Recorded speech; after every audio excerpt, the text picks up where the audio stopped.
अब कपिल साहब, आप तो सरकार में थे, सरकार में मंत्री थे, सब कुछ था आपके पास, आप ब्लू आइट बॉय थे, क्या जरूरत थी आपको सरकार छोड़ने की? क्या टिपिंग पॉइंट था कि आपको अलग होना पड़ा? सौरभ जी, टिपिंग पॉइंट था सत्येंद्र जैन का भ्रष्टाचार। और मैं आज संतोष के साथ और गर्व के साथ ये बात कह सकता हूं कि ऑन रिकॉर्ड मैंने ये बात बोली थी आज से 6 साल पहले, मई 2017 में, कि सत्येंद्र जैन, मनीष सिसोदिया और अरविंद केजरीवाल तीनों जेल जाएंगे और 6 साल के अंदर उनमें से 2 लोग आज तिहाड़ जेल के अंदर बैठे हुए हैं। सही बात।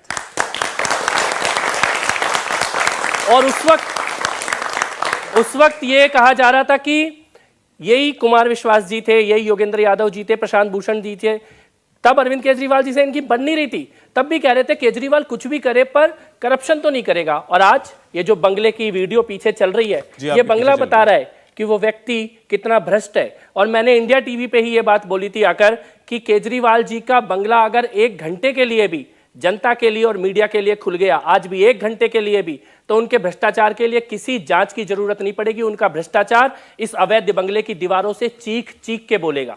आपने पूछा कि मंत्री होते हुए जरूरत क्या पड़ गई, आवश्यकता क्या पड़ गई? ब्लू आइड बॉय थे, जरूरत इसलिए पड़ गई क्योंकि किन बातों के कारण सरकार में आए थे।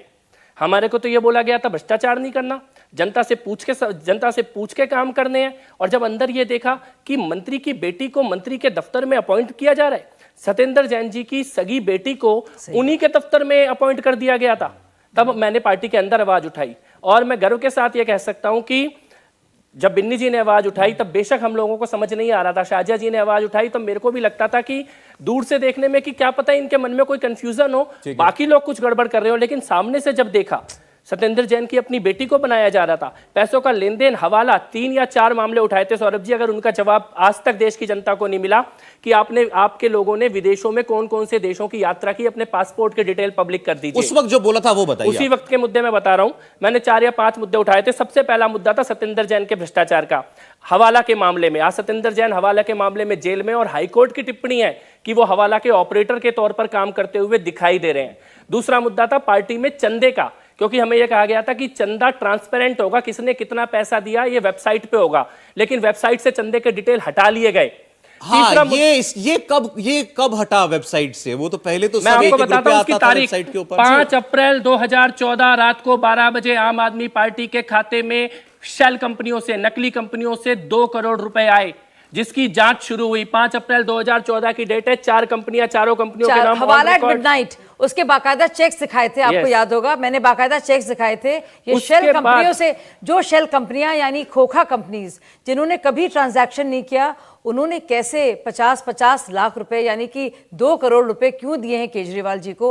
वो पैसे कहां से आए, किसके पैसे हैं, किसी को नहीं पता था। और तीसरा ये हवाला का मुद्दा, सत्येंद्र जैन का मुद्दा, विदेशी यात्राओं का मुद्दा। संजय सिंह और आशुतोष रशिया क्यों गए थे? दुर्गेश जर्मनी में 1 महीने रह के क्यों आए थे? राघव चड्ढा कनाडा क्या करने के लिए गए थे? आम आदमी पार्टी के नेताओं की खास तौर पे खालिस्तान के अड्डों वाले जगहों पर क्यों यात्रा हुई, कितने दिन हुई, वहां किसके साथ रुके, ये सवाल मैंने उठाए थे। और आज ये सारी चीजें जनता के सामने आ रही हैं। नहीं तो आपके इससे पहले केजरीवाल जी से अच्छी बनती थी, ठीक थी, आप दोनों के रिश्ते ठीक थे? मैं आपको ये बात बताता हूं कि रिश्ता जैसा एक कार्यकर्ता का अपने नेता के साथ होता है, जिसको ये लगता है कि हम देश बदलने निकले हैं, एक व्यवस्था परिवर्तन करने निकले हैं, जनता के हाथों में सत्ता सौंपने निकले हैं, भ्रष्ट राजनीति से मुक्ति के लिए निकले हैं, एक ऐसी सरकार बनाएंगे जिसमें कोई बड़ा घर नहीं लेगा, बंगला नहीं लेगा, गाड़ी नहीं लेगा, देश की व्यवस्था को पूरा बदल के रख देंगे। वो सपना मुझे लगता है मैंने नहीं, देश के हजारों करोड़ों लोगों ने केजरीवाल, यही तुम्हारे समझना चाह रहा हूं। मेरे ख्याल से वो सरकार में आते ही बदले? मेरे ख्याल से वो बदले नहीं, वो हमेशा से उनके मन में चोर था,